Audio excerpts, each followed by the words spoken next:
Estamos por cerrar el año, un año que ha sido caótico para muchos, pero ayer 30 de diciembre Argentina, la República de Argentina, cerró de una forma terrible y triste para todos. En medio de aplausos de algunas chicas que son pro aborto, en medio de toda esta ola verde que se ha levantado, que muchos celebran, se ha instaurado la cultura de la muerte. Y eso es lamentable para todos. Es lamentable porque nos venden estas crisis sociales como derechos, como una mejor sociedad. Salen los políticos a decir que a partir de que después se legaliza el aborto, ahora la nación es una mejor nación, es una mejor sociedad, más inclusiva. Otros políticos de otras partes del mundo salen a felicitar a Argentina como si esto fuese un ejemplo a seguir. Estamos ante una Latinoamérica en crisis, pero no solamente Latinoamérica, sino Europa. Alan Hirsch, que es un misionólogo, dice que somos parte de la generación que verá cómo la iglesia se extingue en Europa. Yo sé que para algunos que son hombres de mucha fe y que celebran las grandes declaraciones de fe, esto puede ser como, no, eso no va a ser posible porque viene un gran avivamiento. Pero la verdad es que no, la verdad es que Latinoamérica, Europa, el mundo entero se está asentando sobre gran tiniebla. Y es un asunto para alarmarnos. Estamos ante un mundo cada vez más ateo, más radical, y si es más ateo y el ateísmo es cada vez más radical, entonces es más peligroso. Siempre que Dios fue exiliado de la sociedad, de un estado, de una familia, de un individuo, este individuo siempre sufrió. No existe nación que haya exiliado a Dios y que haya prosperado y que haya llegado a un punto de gloria. Toda nación que ha negado la participación directa de Dios en sus valores, en su quehacer diario, sufre tarde que temprano. ¿Por qué? Bueno, pues porque en la narrativa cristiana, en lo que el cristianismo enseña es que el hombre y la mujer han sido hechos a imagen de Dios, que cada hombre tiene su sello, el sello de Dios en él, que cada mujer tiene el sello de Dios en él. Pero si Dios no está presente, si Dios es exiliado de la sociedad, si Dios es exiliado de nuestras instituciones, entonces, ¿quién determina ahora nuestro valor? ¿Un presidente? ¿Un movimiento? ¿Un empresario? ¿Quién determina cuánto valgo yo? Algo que simple y sencillamente pongo sobre un tratado y determino que tal persona vale tanto y X persona no vale. Necesitamos un valor superior, necesitamos una autoridad superior, y esta autoridad y este valor solamente es Dios. Simple y sencillamente te puedo dar el ejemplo de Alemania. ¿Quién es el que determinaba cuánto valor tenía un judío en la Alemania nazi? ¿No fue Hitler? ¿No fue su partido? ¿No fue el poder que él tenía? Una vez que él tenía el poder, él determinó quién era una raza superior y quién era una raza inferior, quién tenía calidad de humano y quién no tenía calidad de humano. Y aquellos a quienes se les despojó de la humanidad, a quien no se le permitió la condición de ser humano, fueron a campos de concentración. Y no solamente estoy hablando de los judíos, estoy hablando de la gente que tenía capacidades diferentes o que no se podía valer por sí mismo, ancianos, homosexuales y un montón de gente a la que se le negó que era imagen y semejanza de Dios y que por tanto tenían un valor intrínseco. Cuando se les niega esto, porque Dios ha sido exiliado de la política, porque Dios ha sido exiliado de la economía, el resultado es que la humanidad sufre. Y sabemos que como mínimo solamente en cuestión de judíos, más de 6 millones de judíos fueron a campos de concentración por un Estado, por un líder que había negado la imagen y semejanza de Dios en el ser humano. Así que cuando avanzamos hacia una sociedad más atea, avanzamos hacia una sociedad no libre, sino esclava. Esclava que durante muchos años la gente está tratando de decir que huyen de la religión, que no quieren saber nada con la religión, pero la realidad es que mientras huimos de la religión, nos doblegamos ante el Estado, nos doblegamos ante un poder totalitario de un par de líderes, de presidentes, de gente de influencia mundial que nos determinan quién vale y quién no, quién se puede reproducir y quién no. Así que estamos avanzando hacia una sociedad muy peligrosa. Y mientras pienso en esta sociedad peligrosa a la que está creciendo constantemente en todas las áreas y esferas de la sociedad, pienso en la temporada en la que el cristianismo inició, en cómo el cristianismo, en medio de una cultura tan corrupta, tan pagana y tan perversa y tan cruel como la romana que gobernaba cuando el cristianismo comenzó, pienso que el cristianismo fue luz que trajo esperanza a la civilización que hoy tenemos y que estamos tratando de destruir. Los romanos, en la cultura romana, ellos tenían ciertos valores, y dentro de esos valores estaba la crueldad. Mientras un romano era más cruel, pues más romano era, parte de su código cultural. Ahí estaba en lo que ellos practicaban a diario. Si alguna vez viste la película La Pasión de Cristo, puedes encontrar que en el momento en el que Cristo está siendo golpeado y azotado por los romanos, ellos están disfrutando profundamente lo que están haciendo e incluso están como embriagados de ese placer. Bueno, esa es solamente una descripción de la moral, de la cultura en la que Roma se desenvolvía en ese tiempo. Por eso también está el circo romano, y por eso es que parte de las torturas más crueles y de las sentencias más crueles estaban en la cultura romana. La cruz era una sentencia de muerte vergonzosa, entre muchas otras cosas. Los romanos no solamente tenían una crueldad cuando castigaban a alguien, sino que esa crueldad era parte de su diario vivir. Por ejemplo, llevaron la crueldad hacia las relaciones amorosas que tenían entre ellos. ¿De qué manera y cuáles fueron las consecuencias? Déjame te lo explico brevemente, porque quiero hacerte un contexto histórico para que veas por qué es importante comprender cómo el cristianismo cambió la cultura corrupta y cómo puede volver a cambiarla el día de hoy.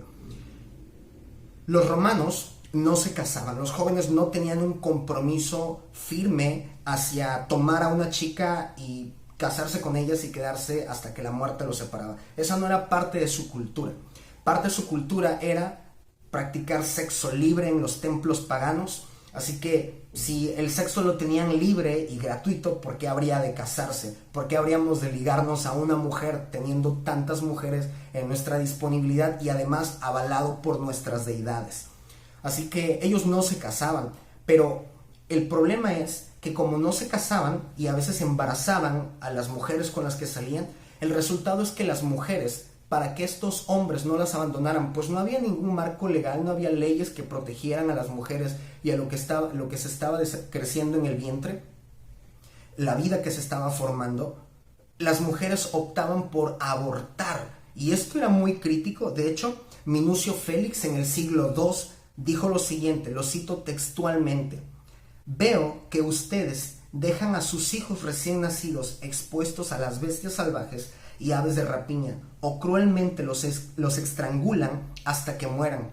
También hay mujeres entre ustedes que tomando ciertas drogas destruyen los principios del futuro y ser humano mientras todavía está en el vientre, y son culpables de infanticidio antes de ser madres. Estas prácticas ciertamente les ha venido de sus dioses. ¿Quién era Minucio Félix? Bueno, Minucio Félix era un abogado y un apologista de Roma. Si tú buscas notas sobre él vas a encontrar esto. Hay algo interesante que está diciendo Minucio Félix, que es algo muy similar a lo que pasa en nuestra cultura hoy, y es que hay dos cosas a rescatar aquí. Lo primero es que Minucio está rechazando el aborto, pero también está diciendo cuál es la fuente de que ustedes hagan este aborto, este infanticidio. Tiene que ver con la creencia en sus dioses. Cada nación, cada época, cada cultura, cada generación ha levantado dioses. Cada vez que nosotros creemos en algo y somos devotos a ese algo o ese alguien, nosotros le empezamos a rendir culto. Y ese culto produce una cultura. Culto y cultura están intrínsecamente relacionados. Siempre va a haber una relación directa. La cultura de la muerte y crueldad es lo que hacía que los romanos hicieran eso. Ahora, ellos tenían un paganismo abierto prácticamente, era parte de lo que ellos vivían, pero este paganismo abierto trajo como consecuencia la muerte de inocentes en el vientre, e incluso cuando nacían los mataban. Y el asunto es que ellos no sentían culpa alguna por lo que estaban haciendo, ni había quien les señalara que estaba mal. ¿Por qué? Porque como ellos tenían una creencia, ellos tenían una convicción, ellos en realidad estaban siendo consecuentes, ellos estaban yendo acorde a las convicciones que tenían, no había remordimiento sobre ello. Alguien que adora a un Dios va a darle culto y este culto va a producir una cultura. Nuestras creencias configuran nuestra vida diaria. Tú y yo a algo le estamos rindiendo culto. Nuestra generación a algo le está rindiendo culto. Hoy nuestra generación sacrifica a sus hijos, como en el ejemplo de Argentina, México y otros países. Nuestra generación sacrifica a sus hijos en el altar de la comodidad y de la conveniencia. No me conviene tener un hijo hoy porque estorbaría mi carrera, lo abortamos. No me conviene tener un hijo hoy porque entonces estorbaría mi plan de negocio, lo abortamos. No me conviene seguir educando a este niño porque entonces no puedo ser feliz con tal hombre o con tal mujer. Entonces lo damos en adopción, lo desechamos. Por eso es que tenemos tantos niños en la calle, por eso es que tenemos el aborto, por eso es que tenemos este tipo de prácticas. Porque nuestra generación ha levantado nuevos altares, altares de la conveniencia. Nuestro Dios hoy es el dinero, es el placer. Hemos pasado de un paganismo libre como los romanos a un neopaganismo, pero en realidad sigue siendo lo mismo. Es decir, antes los ritos paganos como los que practicaban los romanos en sus templos y después el infanticidio y el aborto validado por sus creencias, hoy lo camuflajeamos de legalidad. Es legal, por tanto puedo hacerlo. Además lo está financiando tal asociación. Además lo está aplaudiendo la sociedad. Una sociedad que ni siquiera puede diferenciar entre si algo es bueno o es malo, donde todo es relativo. Ante esa sociedad es que hemos levantado un nuevo neopaganismo. El feminismo en muchos sentidos es neopaganismo. El aborto es neopaganismo. Anteriormente y antes de los romanos, muchas civilizaciones sacrificaban a sus hijos a los dioses.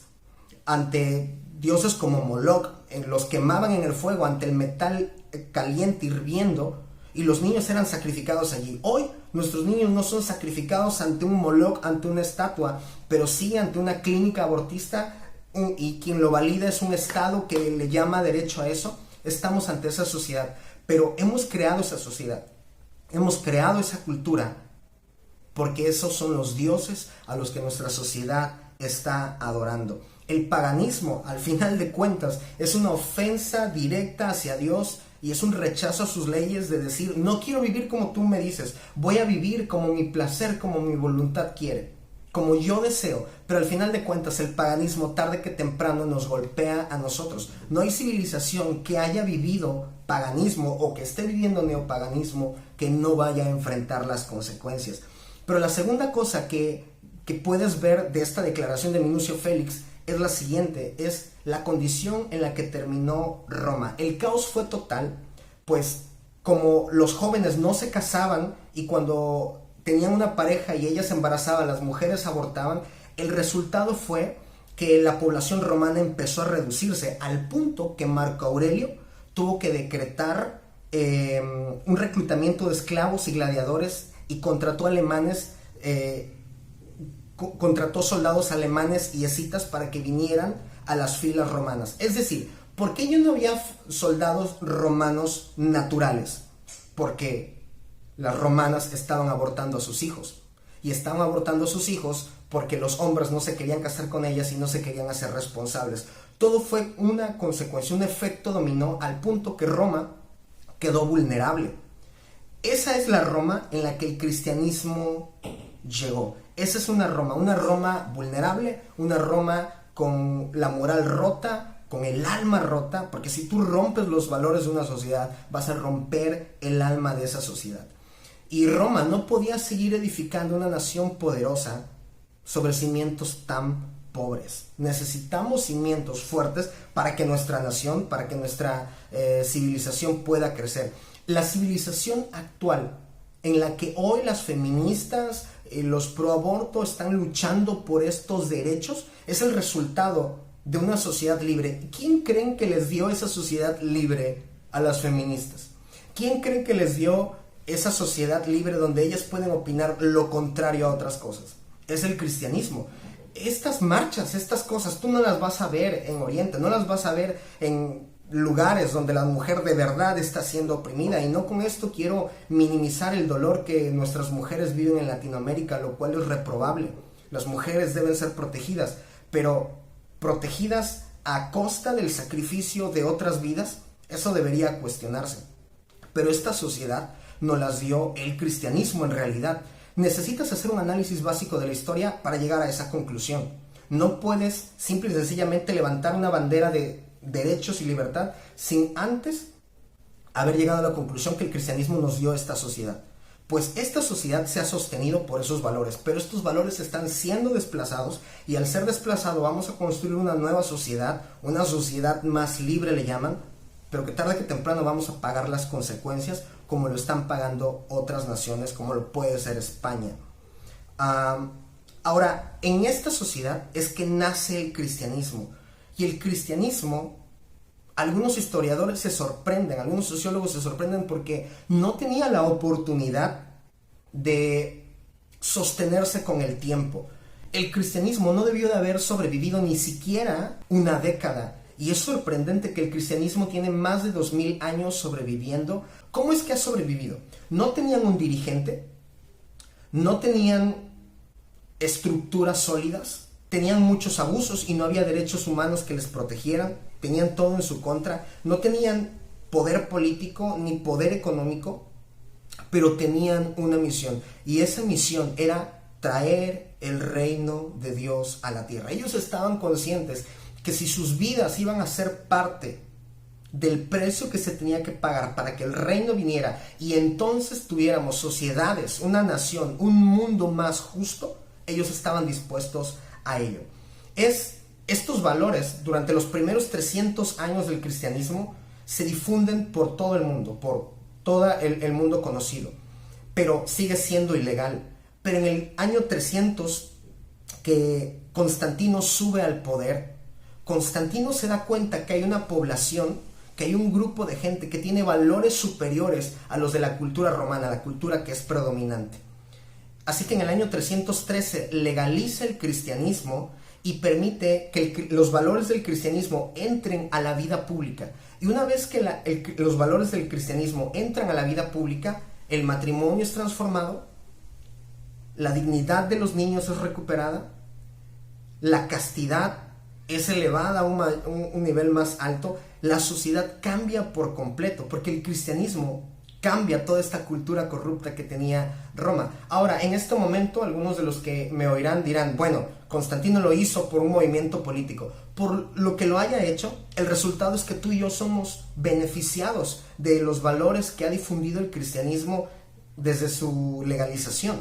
Hoy tenemos una sociedad más justa, muy dolida en muchas partes, muy quebrada en otras, pero más justa que otras y que las anteriores, gracias a esos valores que hemos aceptado. El cristianismo transformó la cultura. Ahora, ¿cómo lo hizo? Porque, como te dije hace un momento, no tenían todo el poder político que quizá hoy algunas congregaciones pueden tener, que el cristianismo puede tener. Hay algo interesante que considerar, y es que cuando Constantino ve esta cultura o una subcultura, la subcultura del cristianismo en medio de una cultura tan corrupta como la romana, Constantino ve que hay algo completamente distinto en ellos.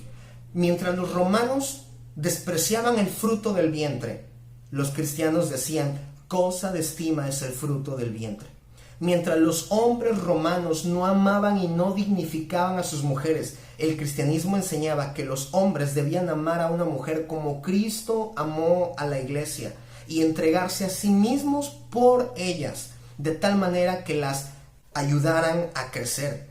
Esto era completamente distinto al discurso de la cultura predominante. Los pensamientos reinantes de la época es que las mujeres no tenían ni siquiera el mismo valor, pero el cristianismo enseñaba que ya no había justo ni libre, ni hombre ni mujer, sino que en Cristo todos somos uno y que todos somos hechos imagen y semejanza de Dios.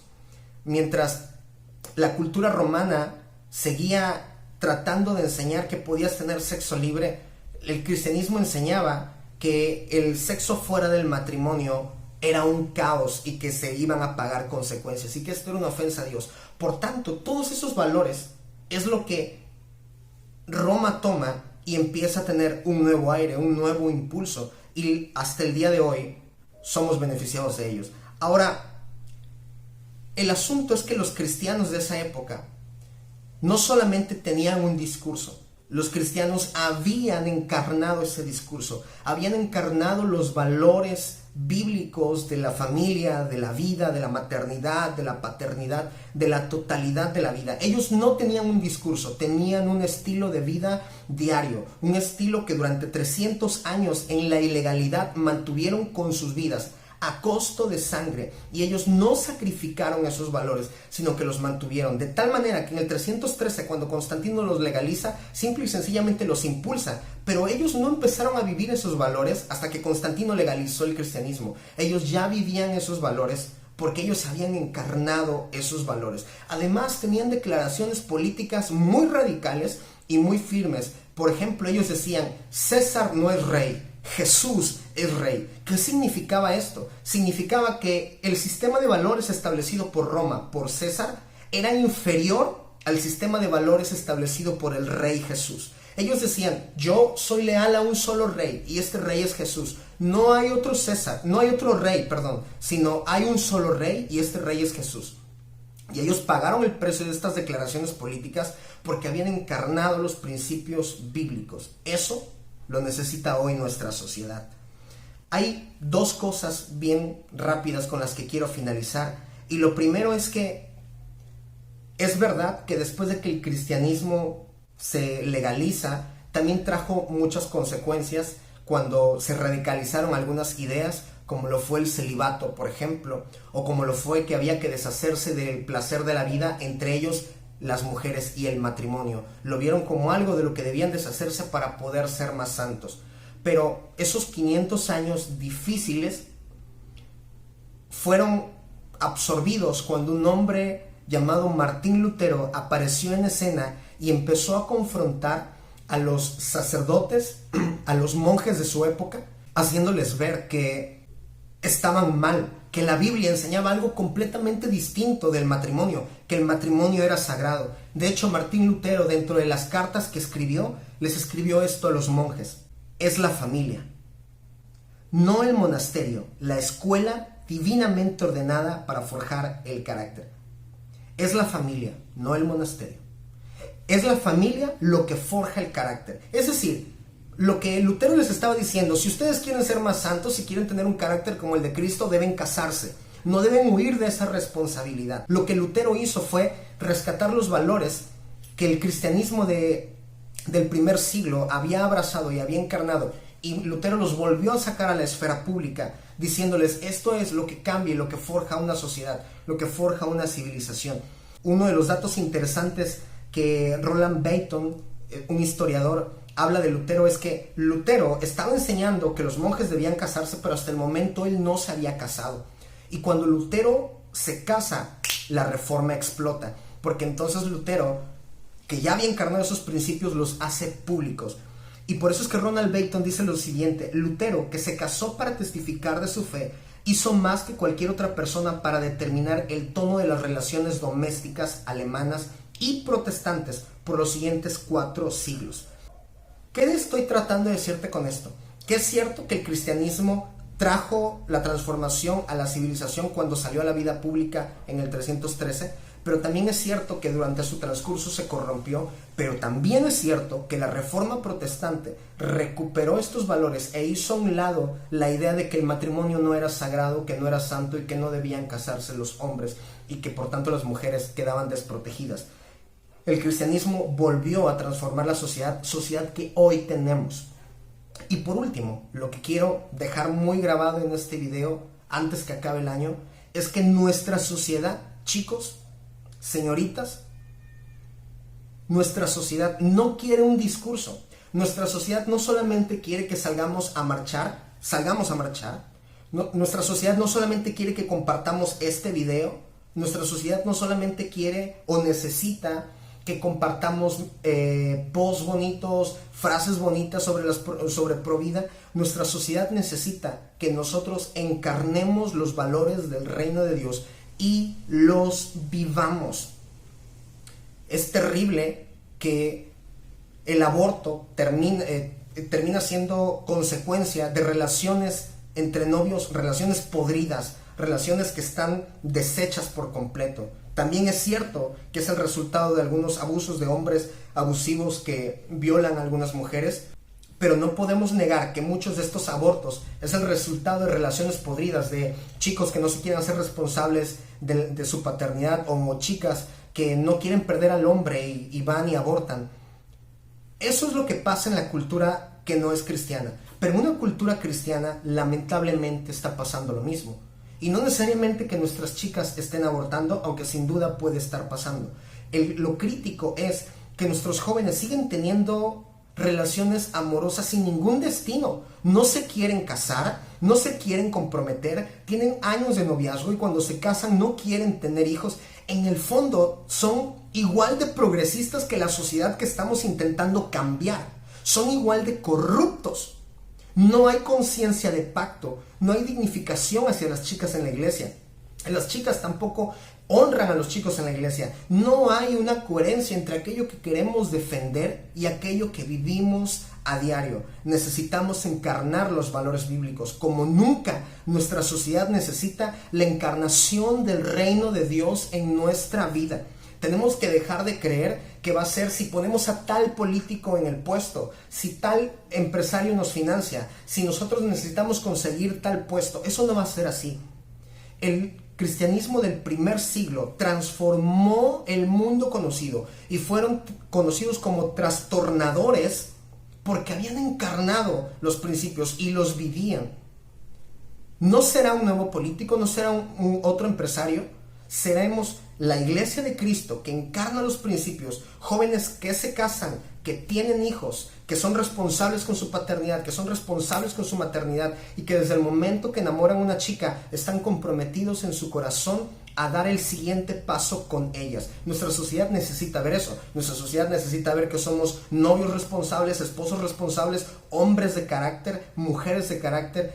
Empecemos a revisar la forma en la que pensamos, porque mucho de lo que los jóvenes hoy piensan es el resultado de una influencia cultural, no es el resultado de la influencia bíblica. Nos ha discipulado una cultura corrupta.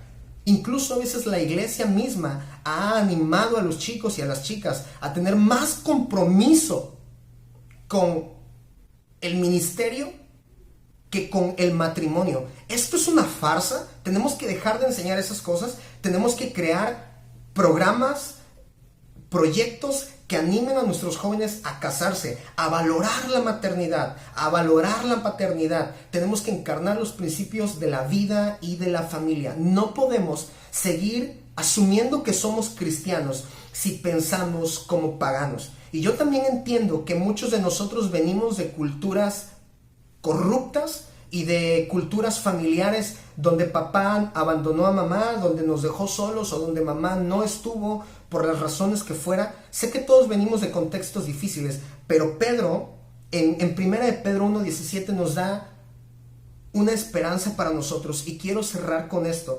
Pedro dice lo siguiente: y si invocáis por Padre a aquel que sin acepción de personas juzga según la obra de cada uno, conducíos en temor todo el tiempo de vuestra peregrinación, sabiendo que fuisteis rescatados de vuestra vana manera de vivir, la cual recibisteis de vuestros padres, no con cosas corruptibles como oro o plata, sino con la sangre preciosa de Cristo, como un cordero sin mancha y sin contaminación.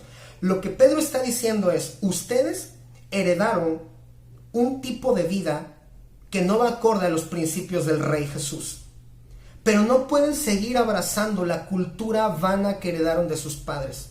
Probablemente heredaste el divorcio, probablemente no quieres tener hijos porque no tuviste una buena infancia. La verdad es que deberías revisar muchos de tus conflictos antes de hacer afirmaciones como yo no me quiero casar o yo no quiero tener hijos. Y no le estoy hablando a los jóvenes que no son cristianos, les estoy hablando a los que son cristianos. Escúchame, deberías revisar tus convicciones, tus conflictos y de dónde vienen estas convicciones, de dónde vienen estas afirmaciones. Probablemente heredaste un estilo de vida vano, corrupto. Pero la misma Biblia dice que tú ya no dependes de esa cultura, que tú ya no dependes de esa herencia, que tú dependes de Cristo, que Cristo te ha comprado a precio de sangre, lo que significa que tienes un nuevo ADN en tu vida, lo que significa que tienes un nuevo modelo de padre. Así que la única forma en la que nosotros podemos cambiar esta cultura es apelando a la paternidad de Dios, siendo leales al Rey Jesús y encarnando los principios de su reino para transformar esta cultura. Te repito una vez más, no podemos seguir asumiendo que somos cristianos si pensamos como paganos. El mismo Pablo decía que teníamos que renovar nuestro entendimiento, no amoldarnos a este siglo. Este 2021 probablemente sea un año más difícil que el 2020, o probablemente sea mejor, no lo sé.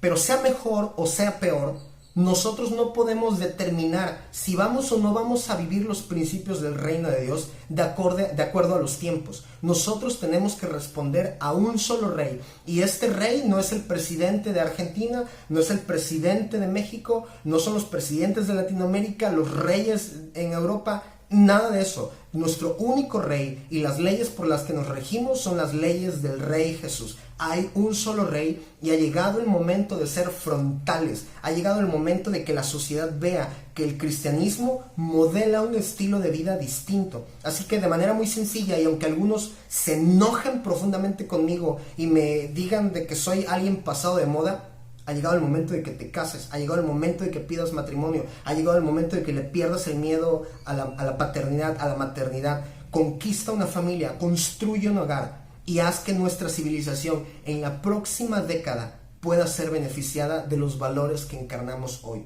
No existimos para nada más, existimos para traer el reino de Dios. Y el reino de Dios comenzó en un jardín con un hombre y con una mujer y terminará en la glorificación de una boda con el Rey Jesús y su iglesia, que es el modelo de un hombre y una mujer. El matrimonio es valioso, pero ha llegado el momento en el que los cristianos modelen eso. Y de tal manera que no importa qué tan corrupta sea la sociedad en los próximos años, así como lo es hoy Argentina, como lo es México, Roma también lo fue. Y el cristianismo doblegó Roma viviendo los valores del reino de Dios, encarnándolos en su vida. Sin más pretextos, sin más excusas, ha llegado el momento de tomar decisiones sobre eso. Les deseo un feliz año y espero que este año que venga tengamos noticias de muchas bodas, de muchos hijos, y somos una esperanza. No lo olvides, somos sal y somos luz. En medio de una sociedad que se está hundiendo en tinieblas, somos luz. En medio de una sociedad que se está pudriendo, somos sal. En medio de un mundo que no tiene esperanza, nosotros tenemos una esperanza que se llama Jesús. Ha llegado el momento que la gente lo vea en nuestra vida diaria.